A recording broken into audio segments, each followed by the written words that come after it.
এখন আমরা দেখব কিভাবে উইভিং ডিপার্টমেন্ট তাদের প্রোডাকশন কনফার্মেশন করবেন। তো উইভিং ডিপার্টমেন্ট প্রোডাকশন কনফার্মেশনের জন্য আমাদের প্রথমেই যে টিক কোডটা দিতে হবে সেটা হচ্ছে ZPP_status। এখানে গিয়ে আমি প্রথমে এখানে গেট ভেরিয়েন্টটা দিব। গেট ভেরিয়েন্ট কি আছে দেখি, এই যে 1102। সেট নাম্বার দিতে হবে। সেট নাম্বারটা কোথায় পাবো? সেট নাম্বারটা আমি ধরেন এখানে আমারটা প্ল্যানিং শিট দিয়ে দিছে, এইখানে এই যে সেট নাম্বারটা আমরা দিয়ে দিব 70,140। এই যে 70,140 দিলাম, দিয়ে আমি এই যে ঢুকবো। ঢোকার পর এখানে দেখতে পাচ্ছি যে ও ডাইং এর কনফার্ম হয়েছে, দুইটা ভীমে, এখানেও দুইটা ভীমে হয়েছে। আচ্ছা, ওকে, ফাইন। এখন উইভিং এ আসি। উইভিং এ আমাদের অর্ডার নাম্বার লাগবে, আমরা রিজার্ভেশন দিব। এই অর্ডার নাম্বারটা কপি করব, দেন আমি আরেকটা স্ক্রিন নিব। স্ক্রিন নিয়ে তারপরে আমরা MF60 তে যাব। MF60 তে যাওয়ার পর এখানে গেট ভেরিয়েন্টে যাব। গেট ভেরিয়েন্টে যাওয়ার পর এই ডেনিম সিলেক্ট করব। করার পরে এখানে অর্ডার নাম্বারটা পেস্ট করব কন্ট্রোল ভি দিয়ে, দেন এক্সিকিউট বাটন দিব। ঠিক আছে, এক্সিকিউট বাটন দেওয়ার পর আমরা দেখতে পাচ্ছি এখানে আমার 1400 কেজি সুতা লাগবে। আমি এখানে কপি করে এখানে পেস্ট করে দিলাম, তারপরে রিপ্লেসমেন্ট দিলাম। তারপরে আমি চাইলে এই 1400 কেজিতে কত কোণ হয় সেটা আপনি আপনি দিয়ে দিতে পারেন, যেটা ওয়ার্পিং করে যে না আমার এত কোণ লাগবে। সরি, আপনাদের কোণিতে, হ্যাঁ, কোণ লাগবে, তো আপনি এটা দিতে পারেন, নাও দিতে পারেন। সিলেক্ট করলাম অল, স্টেজ করলাম, দেন আমার কাজ শেষ, সেভ দিব। সেভ দেওয়ার সাথে সাথে একটা রিজার্ভেশন নাম্বার পেয়ে গেল।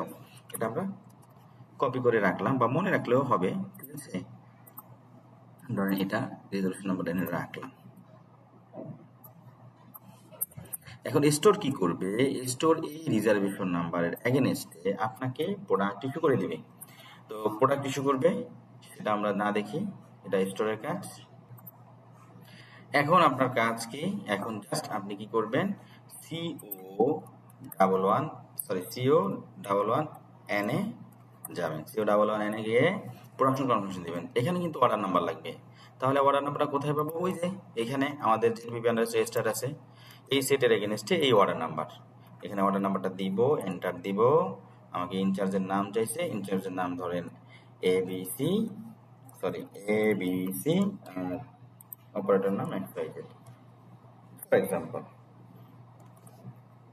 এখানে আপনাদের কিছু জিনিস থাকে, যদি এখানে প্রোডাকশন আপনি 5 থেকে কনফার্ম করতে পারেন, ওই যে টপিং লেন্থের কারণে কতটুকু নিচে 500 গজ বা 1000 গজ নিতে পারে, সেক্ষেত্রে ওইটুকু আপনি কনভার্সন দিবেন। ঠিক আছে, আমরা ওই সিনারিও আপনি করতে পারবেন। আগে মেন সিনারিওতে যাই। ধরেন এই সেটের ফুল প্রোডাকশন কনফার্মেশন হয়ে গেছে, তার মানে এখন আপনি টোটালটা এখানে বসাইলেন, বসায় তারপরে গুড মুভমেন্টে যাবেন। গুড মুভমেন্টে গিয়ে এখানে আপনি জাস্ট, এখানে আমরা এখানে ব্যাচ ডিটারমিনেশন দেখাইছিলাম, বাট ব্যাচ ডিটারমিনেশন করার কোনো দরকার নাই। আপনি জাস্ট এখানে গিয়ে সেট নাম্বারটা বসাই দিবেন, যে ব্যাচের এগেইনস্টে সেট নাম্বার বসাবেন। সেট নাম্বারটা কিন্তু অলরেডি উপরে আছে, এই যে উপর থেকে এখান থেকে কপি করে এখানে গিয়ে জাস্ট এটা দিয়ে দিবেন। এটা কোথায় দিবেন? এখানেই দেখেন টু সিরিজের, এইটা হচ্ছে আমার ডাইং সাইজিং এর আউটপুট, যেটা আপনার এখানে ইনপুট হয়েছে। এই যে ইনপুট হয়েছে 12,100, এইখানে আপনি জাস্ট এই যে এইটাকে দিয়ে এইখানে এটাকে কপি পেস্ট দিয়ে দিলেন, দিয়ে এন্টার দিবেন, দিলে এই যে স্টক সেগমেন্টটা চলে আসবে। তারপরে কাজ শেষ আপনার। ঠিক আছে, এটা হচ্ছে আপনার আউটপুট হলো, এটা হচ্ছে আগের ইনপুট, আর ইনপুটের সাথে আমার এই ম্যাটেরিয়ালটা অ্যাড হয়েছে, অ্যাড হয়ে আমার টোটাল 12,400 ইয়ার্ড বের হচ্ছে। কনফার্মেশন শেষ। এইভাবে আপনি কনভার্সন করে দিবেন। তো ডাইং সাইজিং উইভিং আশা করি কোনো সমস্যা হবে না।